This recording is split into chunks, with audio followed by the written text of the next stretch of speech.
Aren't you coming? No way.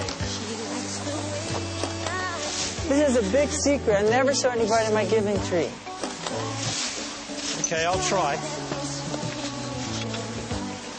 I'm slightly worried about my shoes slipping. Come on. Is it safe? Of course. I'm frightened. My inspiration. I think I'm going to stop here. You don't climb trees? No, I do not. You're missing out. I'll leave you to it.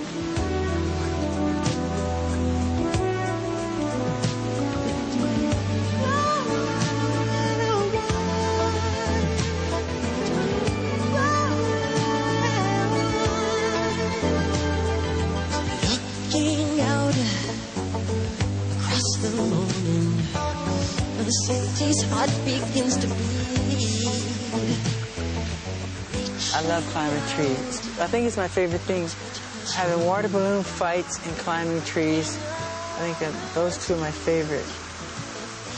Don't you prefer making love or going to a concert, or you really mean that you prefer climbing trees and having a balloon fight? Yeah, water balloon fight. And you prefer that to anything else? Well, as my pastime fun, you know, can't compare it to performing. But other people play football, basketball. I like to climb trees.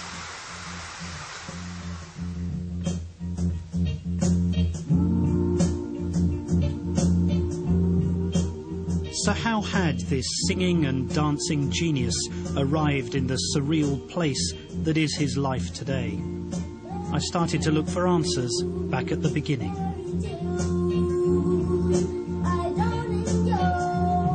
He played me his first single, Big Boy, which was released when he was just 8. By then, Michael Jackson had already been performing for 3 years.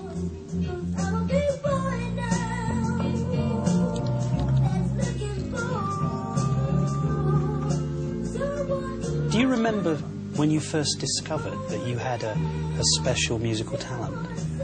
My mother caught me making my bed one day, and I was singing. And she said to my father that I could sing, and he didn't want to hear of it. You know, he said that Jermaine's the lead singer, not Michael.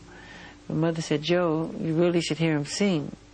He can sing. He goes, no, Jermaine's the lead singer of the group, and that's it.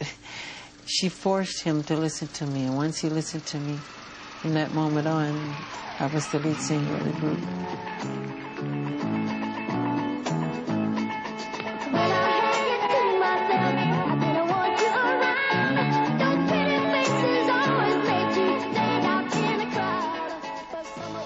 My entire childhood, I remember people always saying to me, he's a 42-year-old midget.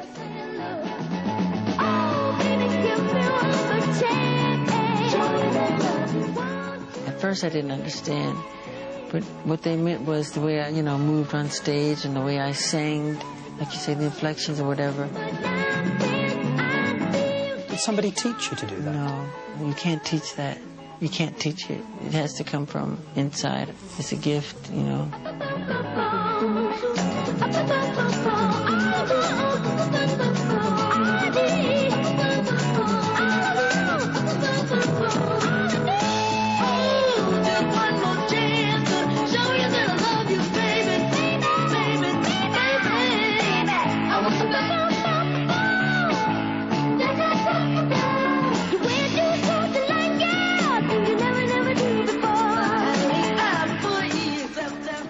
I remember precisely going to Motown Studios to record, and right across the street from the studio was a park.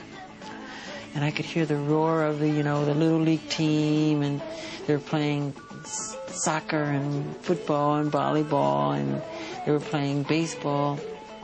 And I remember a lot of the times looking back and really hiding my face, crying.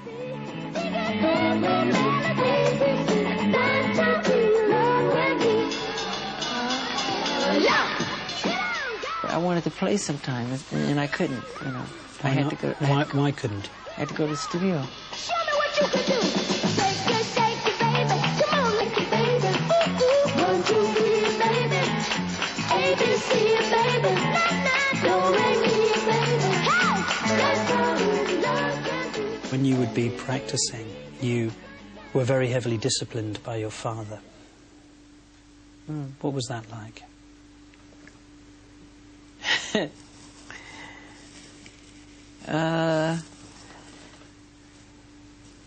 Well, I didn't have it that hard because he used me as the example. It was like, do it like Michael. You know, and he practiced us with a belt in his hand. And if you miss a step, expect to be...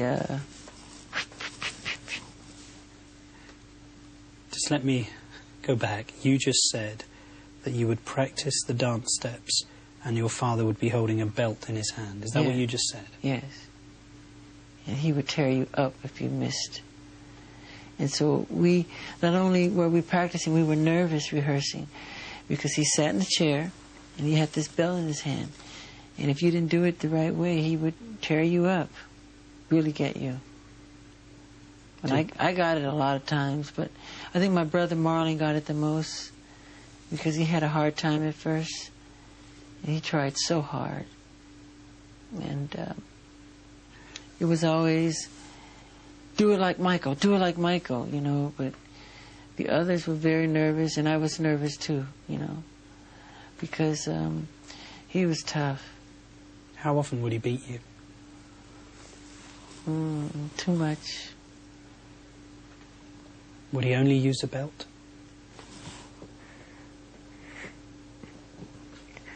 Why do you do this to me? No, more than a belt. What else would he use to hit you with? Ironing cords. Whatever's around. Throw you up against the wall as hard as he could.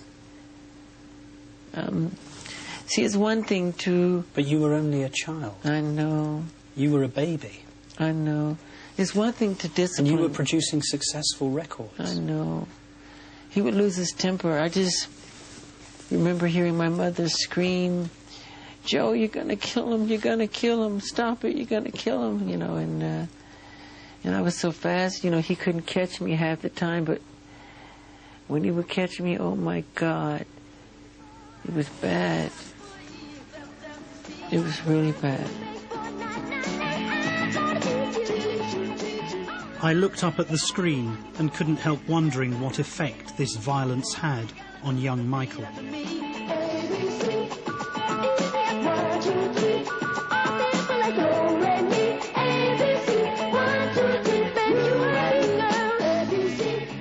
We were terrified of him. Terrified. I can't tell you. I don't think he realizes to this day how scared. Scared. I mean, scared. So scared that I would regurgitate. You would vomit? Mm-hmm. When would you vomit? What would produce that sort of reaction in you? His presence. Just seeing him. And sometimes I'd faint, and my bodyguards would have to hold me up. When he was beating you, did you hate him? Yeah. Strong hate. That's why to this day I don't lay a finger on my children. I don't want them to ever feel that way about me. Ever. And he didn't allow us to call him Daddy. And I wanted to call him Daddy so bad. He said, I'm not Daddy, I'm Joseph to you, you know? And I totally forgive him for all of it, you know. You have to. But I don't allow my children to call me Michael. I say I'm Daddy. It's just the opposite. So when people say the abuse, that's not true. That's not true at all.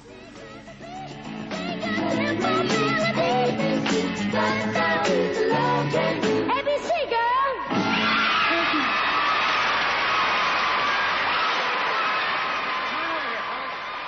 30 years on, the memories seemed as raw as ever. But there was little time now for reflection.